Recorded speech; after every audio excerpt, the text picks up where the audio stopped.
con MtMG creato dal team, Lorenza avete visto, Alessia dal team Meet, per non perdere il contatto, un contatto che è sempre più virtuale ma al tempo stesso anche fisico, perché io sento molto la vostra presenza, e Meet è pronto anche a lanciare delle sfide per unire sempre di più e in maniera experience questo mondo virtuale e reale. Anzi, vi darei il benvenuto facendovi vedere, se qualcuno ancora si è perso la visita Meet, che è stato chiuso per ragioni che tutti quanti ormai abbiamo capito e conosciamo, ma è prontissimo ad accogliervi. Prego mandare il video alla regia.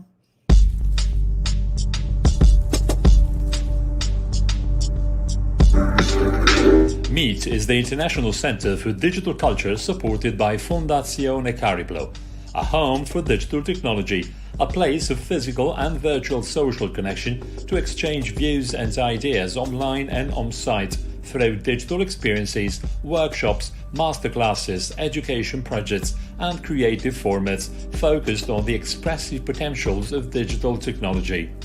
Created and chaired by Maria Grazia Mattei, an art critic and humanist, Meet aims to help bridge the Italian digital divide in the belief that innovation is a cultural issue more than a technological one, and that now more than ever the divide between people and technology should be bridged by making the most of human capital.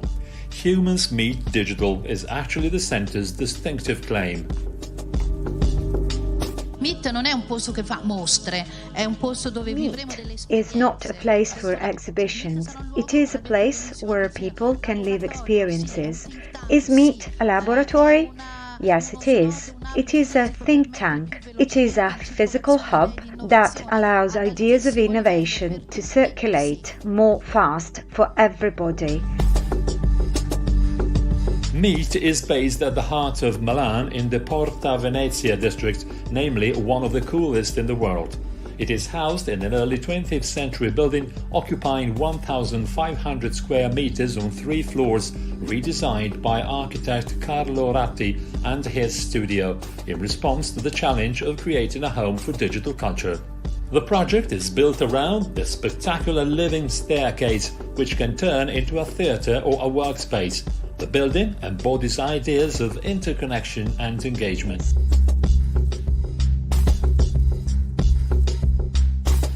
Meet's key features include the immersive room, its 15 projectors showing super bright 4K images in a seamless 270-degree projection on 3 walls, and the 200-seat theatre with 3 screen surfaces.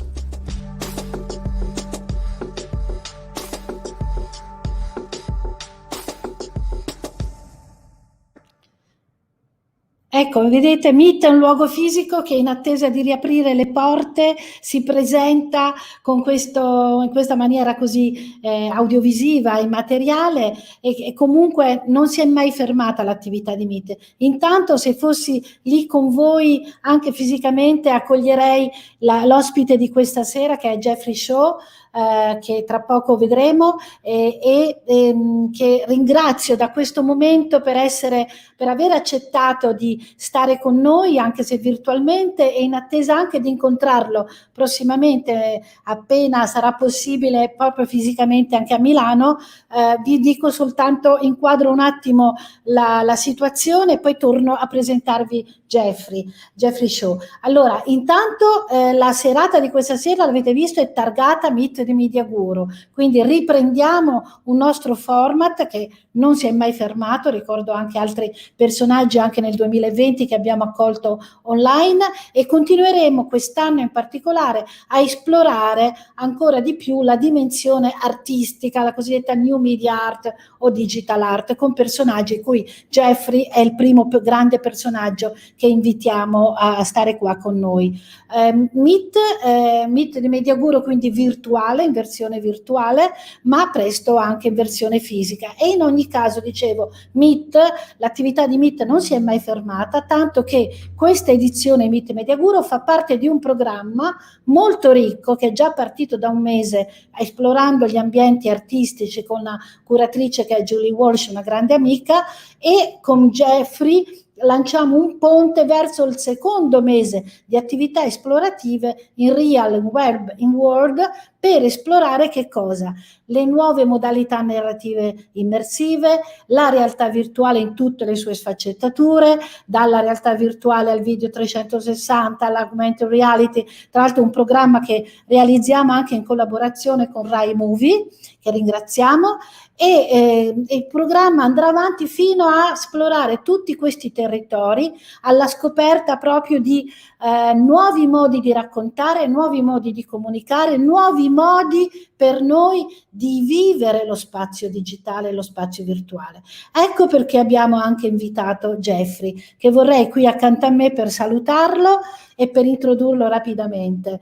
Jeffrey Shaw, per gli addetti ai lavori, diciamo gli appassionati di digital art, è una figura molto nota perché è un pioniere della media art di livello mondiale. Jeffrey, benvenuto tra di noi. I'm happy to see you. Thank you so much to be with us. And Jeffrey è, allora lo presento rapidissimamente, poi lui racconterà, lascio tutto lo spazio a lui.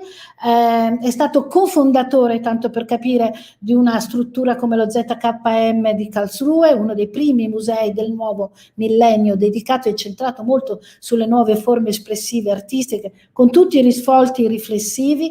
Ha avuto un premio importantissimo, il Golden Nica, qualche anno fa ad Ars Elettronica. Ha realizzato installazioni e progetti artistici in tutto il mondo, è di origine australiana, tanto che in Australia aveva creato anche e ha lanciato un centro, l'ha diretto per molto tempo, un centro proprio dedicato alle nuove forme espressive narrative con il digitale. È un maestro, in poche parole, è un maestro. You are very guru, you are really guru, ok? E Jeffrey, oltre a essere un guru, un maestro, è anche un grande amico che ho avuto la fortuna di incontrare agli inizi degli anni '80, alla fine degli anni '80, e di seguire in tutte le sue evoluzioni. Come non ricordare un'opera importante di Jeffrey, che ha sviluppato ricerche straordinarie nel rapporto del corpo, il rapporto allo spazio fisico, allo spazio virtuale, ha esplorato concetti propri della cultura digitale come l'interazione, l'immersione, il coinvolgimento, l'embodiment, eccetera. Come non ricordare una sua installazione che io amo a distanza di tempo ancora tantissimo, che era Legible City, un prototipo di esplorazione, esperienza virtuale in una dimensione virtuale con la fisicità del proprio corpo, ed era un'opera degli anni del metà anni 90, quindi adesso non ricordo, ma mi sembra che fosse proprio del 90, adesso Jeffrey ce lo racconterà meglio. Quindi Jeffrey ha spaziato, ha aperto frontiere narrative straordinarie, ci ha portato a esplorare il dominio della cultura digitale, come tutti gli artisti, che sono gli artisti che collegano arte, scienza, tecnologia, ha anche messo a punto dispositivi, sistemi per raggiungere i suoi obiettivi esplorativi, narrativi ed estetici. Tra gli ultimi incarichi che lui ha, è direttore di un centro importante a Hong Kong, Computing Applied, no? Center for Applied Computing and Interactive Media, alla City University di Hong Kong. Adesso la prima domanda che faccio, e vi passo la parola a Jeffrey Shaw con grande piacere, è: Jeffrey, where you are now? Please.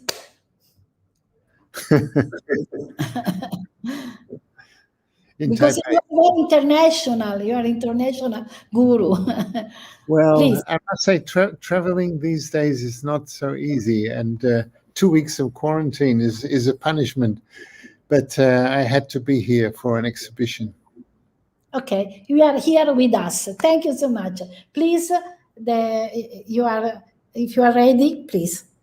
Okay. Maria Grazia, thank you so much for this kind, generous invitation. It's my pleasure to be your guru for a night. I'm going to talk about new possibilities of immersive media art. And to address this topic, my presentation will engage with examples of my media art practice over the last 50 years. For an understanding of immersive media art, this can be achieved by looking at some of its most important topics and techniques: engaging the viewer's body, experimenting the interface, augmented reality, mixed reality, immersion, interactive narrative, digital heritage. That's what I want to talk to you about this evening. So first of all, engaging the viewer's body. In the 60s and 70s, I worked a lot with inflatables that invited physical participation. I was not interested in making objects, in making things, but rather in creating situations of public engagement. My ideal sculpture was to be of itself almost invisible, just an envelope for action. Just a second, My ideal sculpture was to be of itself almost invisible, just an envelope for action and the extraordinary experience of walking on water.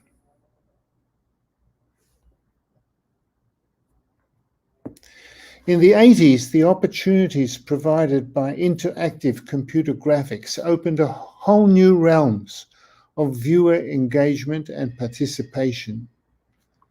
In The Legible City, created in 1989, the viewer rides a bicycle through an urban landscape where buildings are made all of text.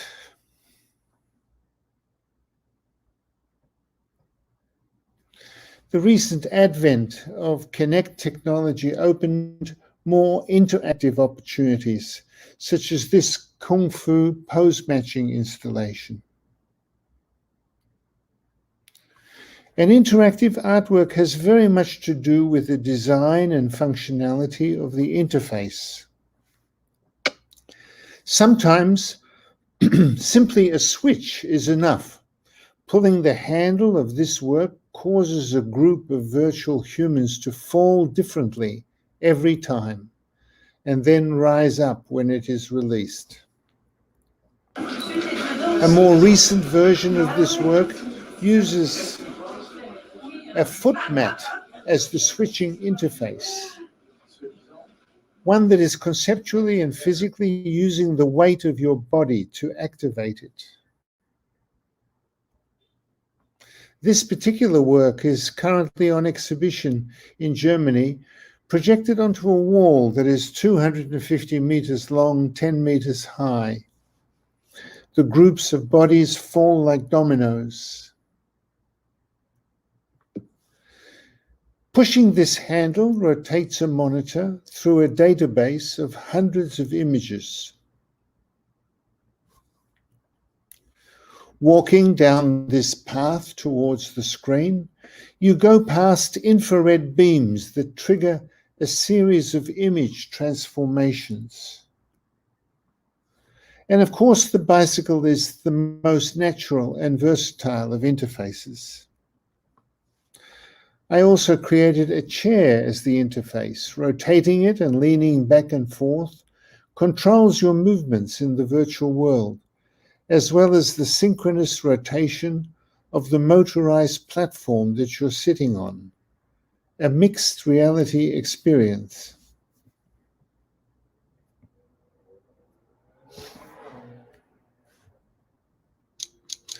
Another more recent virtual museum uses a tablet as the interface to explore the entire collection of Museum Victoria in an immersive 3D projection environment.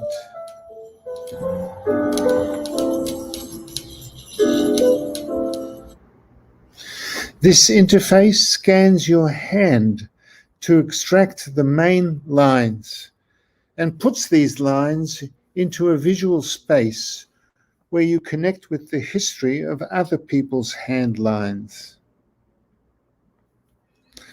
And this somewhat ironical interface connects a tongue switch to a head-mounted display, so that using the pressure of your tongue, you use your mouth to control what you see. Now, somewhere between a head-mounted display and the cave, this interface connects head tracking to a robotic projector inside a dome. In this way, you can explore an immersive spherical virtual world simply by moving your head. This was a commissioned work at the ZKM by Jean-Michel Bruyère.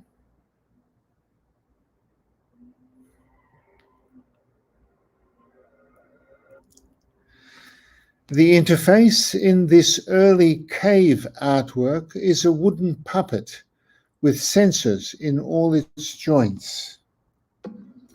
By manipulating the puppet, the viewer modulates the real-time imagery as well as the real-time soundscape.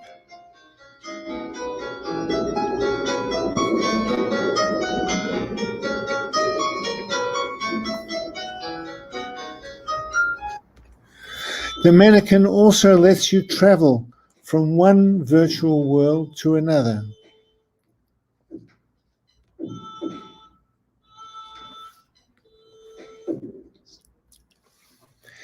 Developing interfaces is also about developing new forms of immersive visualization environments.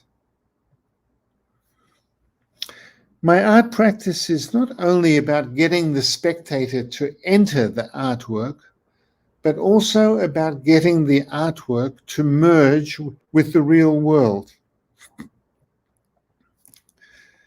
This is one of my first AR artworks. A CRT monitor and see-through mirror can be rotated and tilted to reveal virtual objects floating in different locations in a room.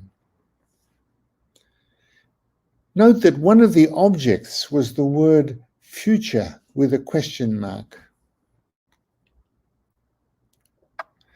The question of the future remains ever more urgent in this 2019 remake of this artwork. The minimal real-time 3D graphics capability of the Apple II, which I was working with originally, determined the simplicity of the virtual objects. This AR installation at La Villette in Paris takes the form of a rotatable periscope-like device. It's an interactive video disc-based work that lets you choose and see various video images floating out in different areas of the museum.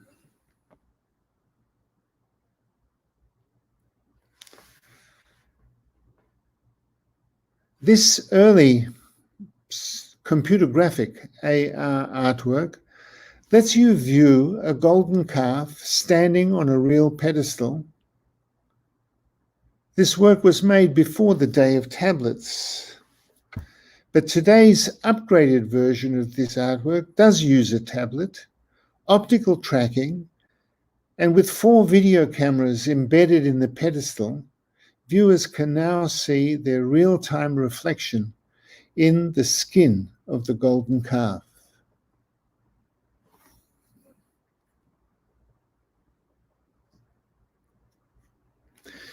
The performativity of the viewer is an essential aspect of my augmented reality installations. This AR installation presents one of the famous Dunhuang Buddhist caves in China. An optically tracked iPad allows you to explore a 1-to-1 scale 3D model of this cave, which was created by laser scanning and photogrammetry.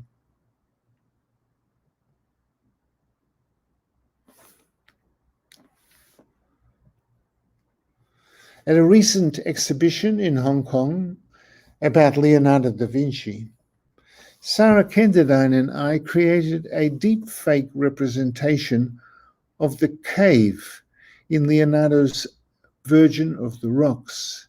So stepping behind the foreground figures, you can walk around in this virtual representation of his cave.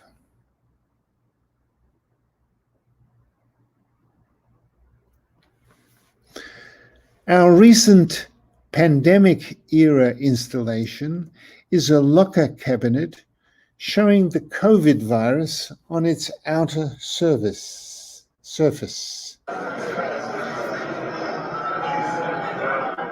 Using an iPad, one can decode the COVID inscription and unlock each of its doors to find its quarantined inhabitant.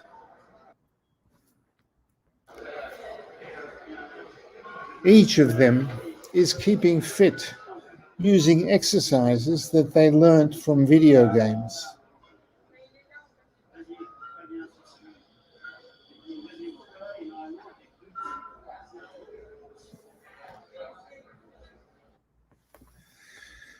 This mixed reality installation, based on a text by Samuel Beckett, puts a community of virtual humans in a 3D back-projected six-sided enclosure. Spectators can view this community of virtual humans using torches positioned around the 6 screens. These torches project virtual light beams to illuminate the algorithmically animated and real-time behavior of these virtual figures. The special mixed reality feature is that you can use your torch to illuminate both the virtual world and the real person who is standing opposite you on the other side of the projection structure. Interactivity goes hand in hand with crafting new forms of immersive experience. This was a 250-meter-long inflatable tube that people could walk through to cross the Maschsee in Germany. It provided an exceptionally immersive experience for all the senses. This is a 4K full-dome installation in India. Lying down, one could look up and view animations of the numerous ceiling architectures of heritage buildings in Mumbai.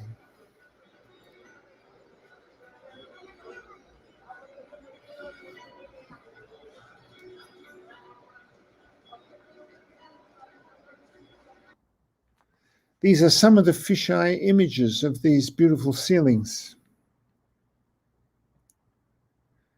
Sarah Kenterdine designed another full-dome exhibit for 11,000 hours of music recorded at the Montreux Jazz Festival. The project visualizes and sonifies 5,000 artists and 13,000 videos that can be interactively explored and immersively enjoyed.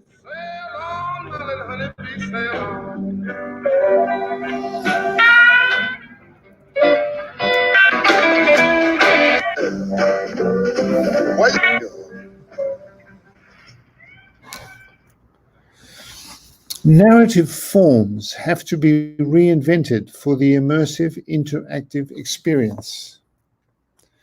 Working with Peter Gabriel and Genesis, we created one of the first music concerts to be accompanied by a continuous visual narrative with over 3,000 slides. The Legible City is a narrative space that replaces buildings with words and sentences. And here's what the Legible City's narrative of Amsterdam looks like from above. As you bicycle around, you are recombining words and phrases into a personal narrative.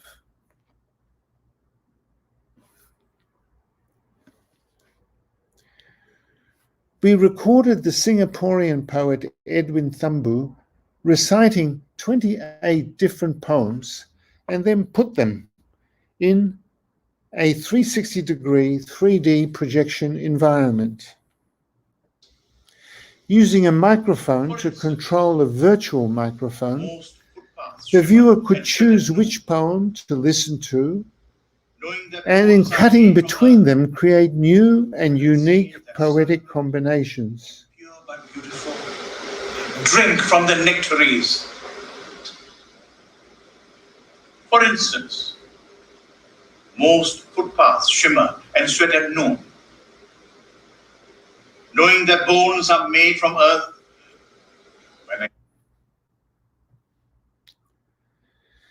Virtual reality, VR, has made narrative in the round a hot topic.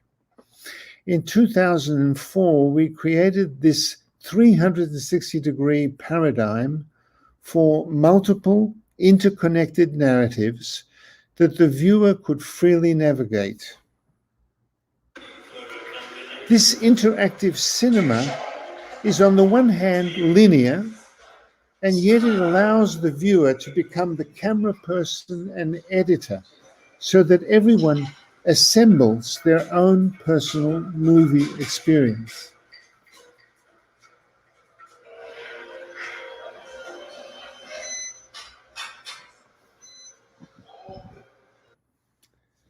We built this panoramic video camera to shoot another such interactive multi-narrative movie with the Wooster Group in New York.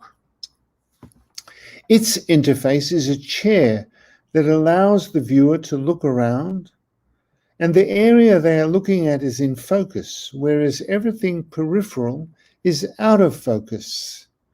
Similarly, the soundtrack is modulated to where the viewer is looking.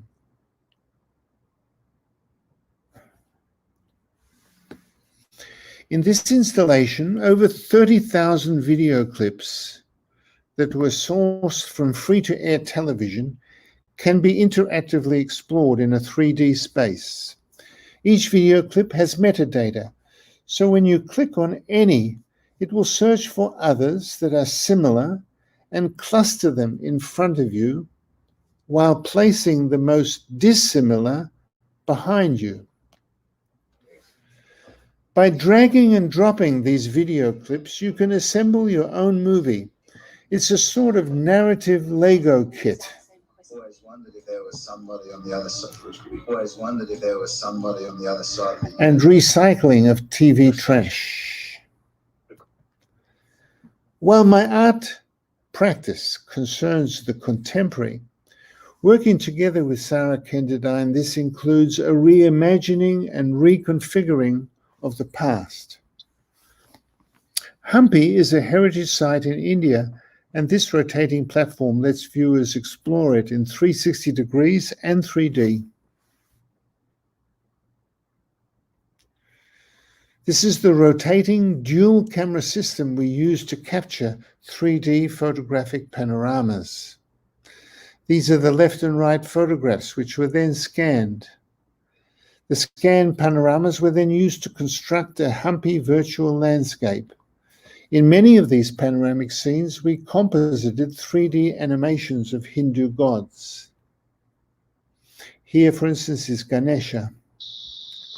Navigating Hampi's virtual landscape, you can choose to enter one or other of its cylinders and then view its heritage sites as a surrounding one-to-one scale 3D experience.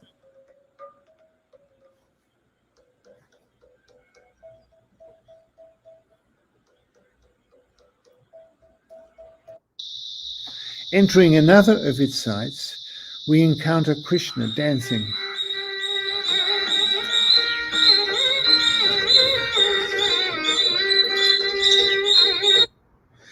This is the escarpment of Dunhuang in China, site of the famous Buddhist caves. The Dunhuang Academy has extensively photographed these caves and also laser scanned their architectures, and we combine these datasets to create an optimized 3D model. We presented these virtual caves in our interactive 360-degree stereoscopic projection system. First, we simulate the real-world torchlight experience and then fully illuminate it. A virtual magnifying glass lets you examine the paintings in detail. One can also view parts of the painting with their original colors restored. Objects in the painting, like this musical instrument, emerge out of the painting as animated 3D models, while the painted dancers come to real life as well.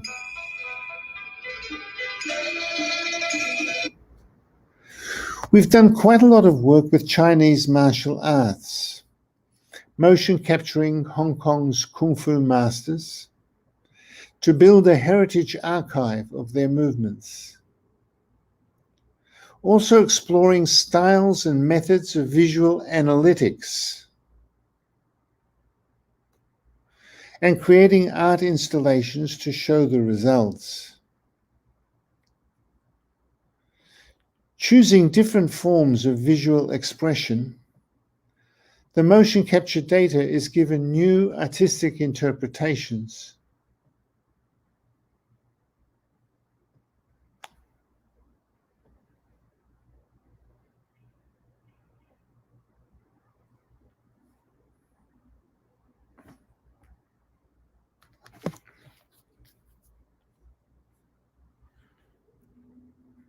Master Lam Sai Wing was a great martial artist of the early 20th century in Hong Kong. He left many photos of himself, from which we could build a new 3D model of this person.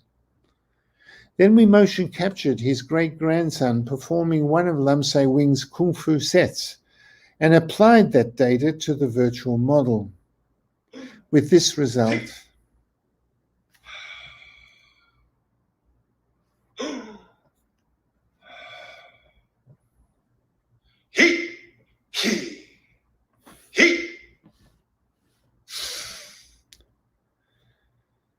The remaking of Confucian Rites project consists of the reenactment of all 17 rites recorded in the Yi Li Book of Rites and Ceremonial, which was compiled in the 5th century BCE. The scholarship on which this reenactment of these rites is based is provided by the Center for Chinese Ritual Studies at Tsinghua University in Beijing.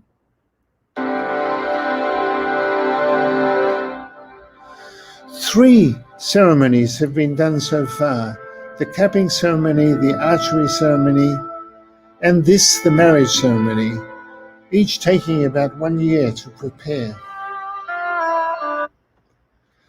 The project explores numerous mediated strategies of documentation of these ritual performances. For example, a kind of Google Maps aerial view recording of the entire performance. Also 360-degree high-resolution video camera enabling immersive VR view of the performance.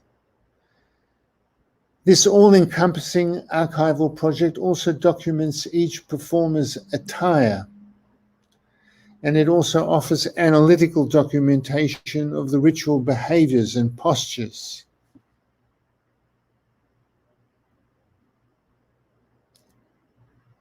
Also analyzed via motion capture. The resulting documentary archive can be presented and experienced in various ways. Here as a 3-channel installation at the Art Institute of Chicago, whereas this 3-screen installation presents a more immersive experience of the capping ceremony.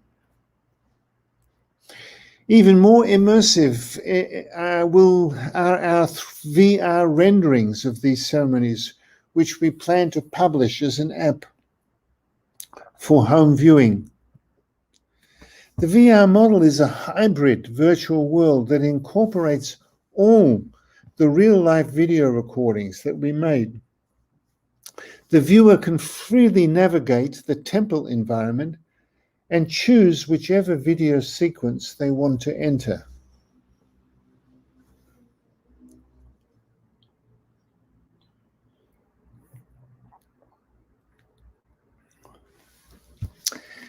Now I'd like to spend a few minutes talking about our current Atlas of Maritime Buddhism project, actually the reason that I'm currently in Taiwan. It's based on the compelling story of the spread of Buddhism from India through the seaports of Southeast Asia and South China Seas. The spread of Buddhist doctrines from India to China triggered a profusion of cross-cultural exchanges that had a profound impact on Asian and world history. Unique fieldwork techniques are used to create data across this project, including panoramic video, spherical gigapixel photography, and digital 3D panoramas. Here, for example, is Shwedagon Pagoda, the most revered site in Burma, captured both with panoramic photography, 3D photography, and panoramic 3D cinematography. Our Atlas of Maritime Buddhism is a touring exhibition that will have a panoramic projection environment as its main experience. Traveling on a virtual ocean that is encircled by a surrounding horizon that offers all the countries to be visited. And landing from their sea journey, the visitor explores the 3D panoramas of Buddhist sites and ceremonies in a chosen country. The first permanent installation of the Atlas will launch in May this year at Foguanshan Monastery in Taiwan. And I am now in Taiwan to set it up. And it will also become a world touring exhibition, which we hope will set a new benchmark in experimental museology. So this concludes my presentation this evening. I'd like to thank you. And of course, I'm here as your guru to answer any questions that you may have for me. Jeffrey, thank you so much for your talk, so inspirational talk. It's very, very interesting. I would like to talk just a little with there is Lorenza with us, just a little in Italiano, because it's so much easy for me. Sorry. Allora, ringrazio, I'm very honored to talk with you, Jeffrey, really. Parlo al pubblico italiano.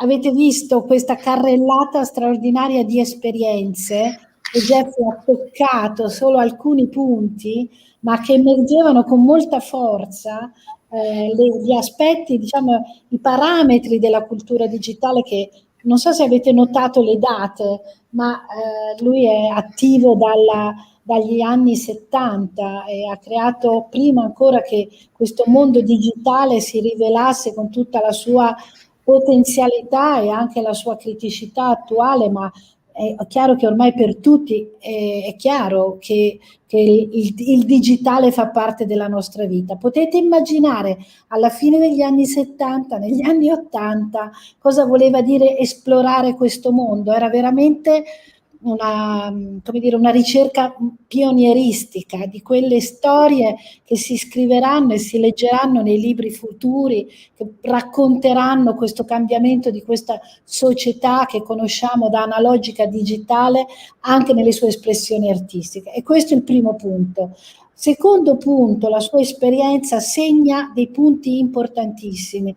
Il tema dell'immersione e dei racconti e di un cinema espanso, come ama ripetere anche Jeffrey, è oggi un tema attualissimo. Le forme di narrazione stanno cambiando, non è più una questione tecnologica e comunque siamo in una fase di ricerca dove sarà sempre più importante creare contenuti digitali pensati per questo mondo digitale, non traslati dalla vita fisica reale che conosciamo nel mondo digitale.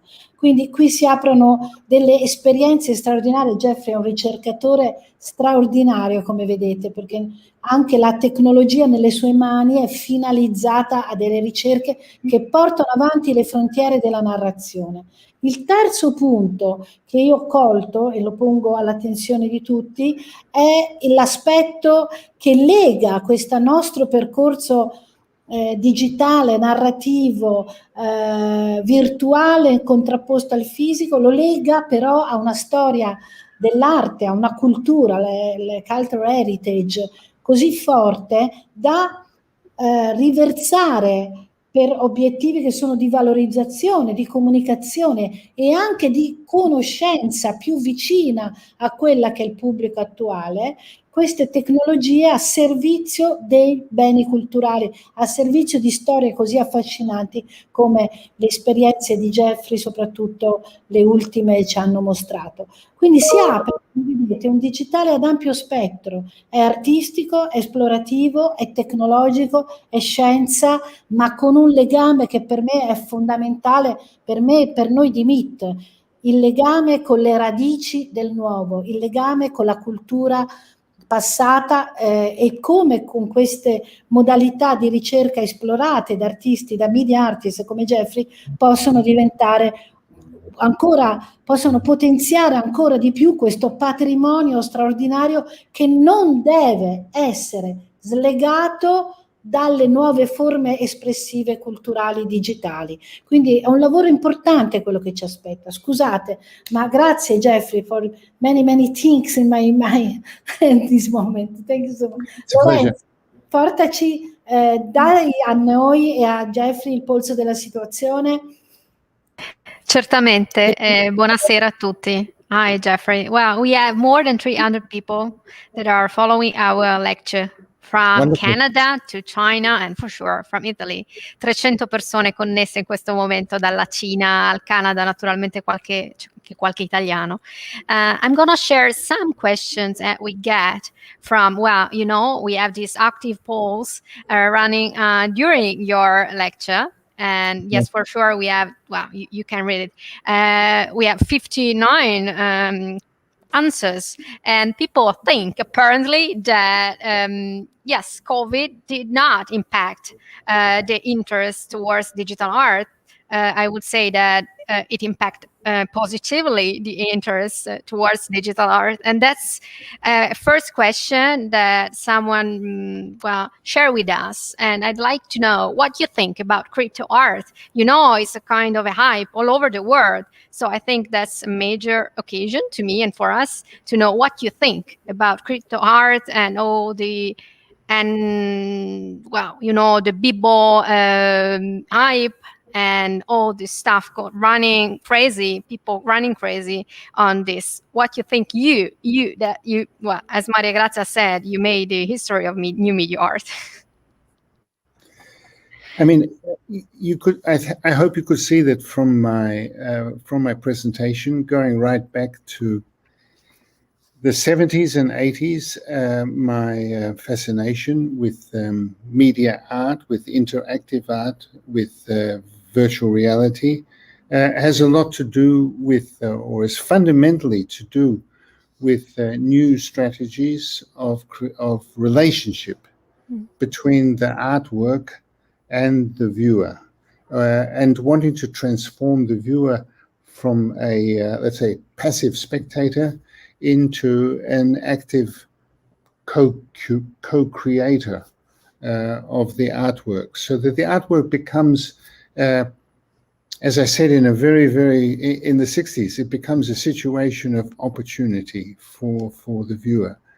Now, of course, with the arrival of computing architectures, VR and AR technologies, these are very, very powerful resources for an artist to redefine and to develop this dialogue, and this interaction and this dynamic. Now, Interestingly, it's true. The advent of the pandemic has, in a way, forced us into a situation where we are more reliant on technologies for intercommunication than we have been in the past. And so suddenly there is an enforced familiarity with these technologies, which have, of course, accelerated interest in the ways in which art practice can be manifest in this arena. But it was always clear to me that this is a very, very rich place of artistic expression. And concerning COVID specifically, I showed you the work that I made recently, the AR work, which was specifically addressed to our predicament, my predicament now, here in this hotel in quarantine. Well, may I focus on another part that was, you had this amazing interview a few days ago on Avvenire, and you said, well, we live both in our body and in our imagination. Yeah. And so you break the apparent contradiction on the two matters. So would you like to share with us a point about a platform you create? It was Place, I think, and you share that you had a questionnaire for your visitors, and one of the questions you share was, where on your body do you experience this work?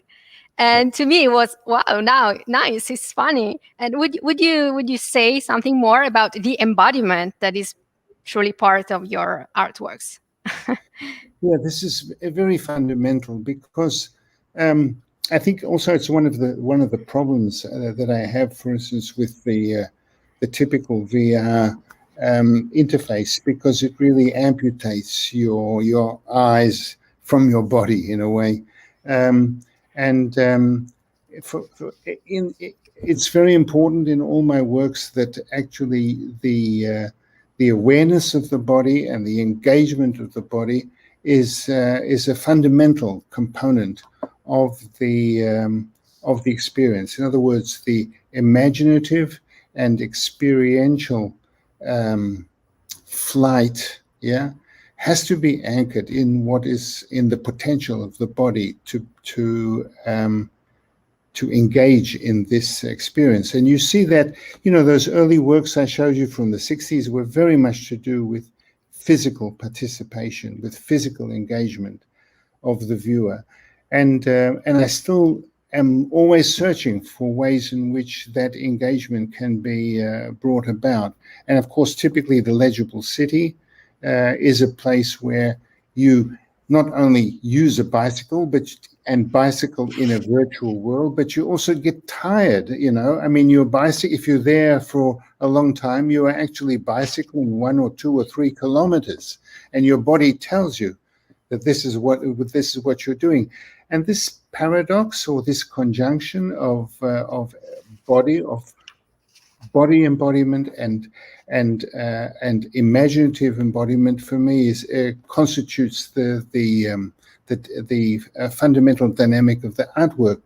So indeed, at a certain moment when we showed Place, we wanted to do some evaluation, which is a very typical, sort of thing which people are interested in these days. So we invented a questionnaire. Actually, Sarah Kenderdine invented a whole new strategy of questionnaire, which is very much to do with a purely graphical interface on an iPad. And indeed, one of the questions is a little drawing of a human figure. And the question was, where on your body did you experience this work? And the responses were interesting because, of course, people are marking their hands because they're using their hands.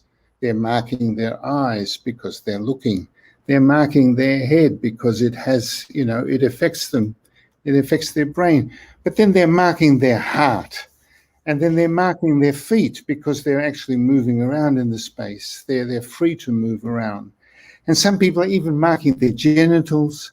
And when you put all this together, right, and you create this kind of composite figure of all people's reactions, the whole body, you see, it's a whole body experience that engages people. And it's quite subtle, actually, because in the installation itself, you are simply rotating on a platform and using your hands to steer your journey. But it's so fundamentally different to the experience, let's say, of sitting in a cinema and just sitting in a seat and having something come to you that is fully, directed, externally directed. Because here, you yourself, as I mentioned in my presentation, become, in effect, the camera person and the editor of your own experience. Thank you. Maria Grazia, interrompimi in qualunque momento. Well, I have another question coming from our, I would say, viewers. Well, people that are interacting with us, and well, they'd like to know from you from your perspective, are the new frontiers for digital archives.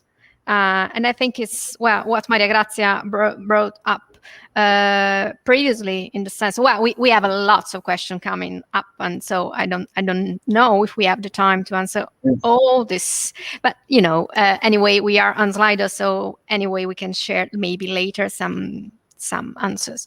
And so what you think about digital archives, and the I would say the opportunities that we have that are huge. So I think you could see in many of my works that I have a deep-going fascination with the archive. And this can be a traditional archive, like an archive of movies. It can be an archive of music. What's important here is the new understanding that an archive is also a space of enormous potential in terms of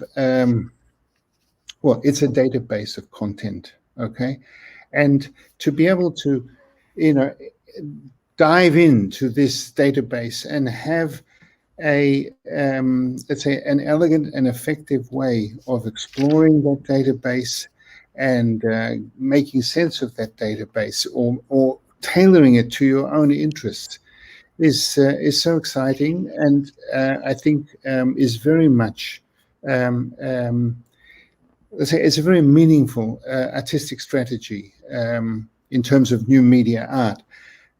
Of course, we are all familiar with the Google paradigm, the Google search paradigm, but there are so many alternatives out there which offer different opportunities. And that's why I was cross-referencing, for instance, to the work of Raymond Queneau. The poets have done very, very fundamental exploration in this field, where poetry becomes a body of data, where you yourself, can float through it. And oddly enough, even a book, is a database of information. You can move through the pages and assemble the text. So I suppose we are talking about traditions that go back indeed to Queneau and also to Borges, of course. And we can understand that in these archives, there are fantastic worlds of stories, of narratives, of imaginative flights. And to be able to create these immersive environments where you can, let's say, intelligently and effectively explore these spaces, in a way is almost like journeying to foreign countries. And maybe under the current circumstances, the pandemic circumstances, the journeys into archives may be the other type of tourism that we have available to us. Indeed. And I hope to see you in Milano too, physically. Please. I would like also to realize something with you inside my immersive space, our immersive space inside the meet, please. I built this space just to try to explore the immersive narrative, immersion experience, digital experience, and also with the body, with the physical, etc. So please come in Milano.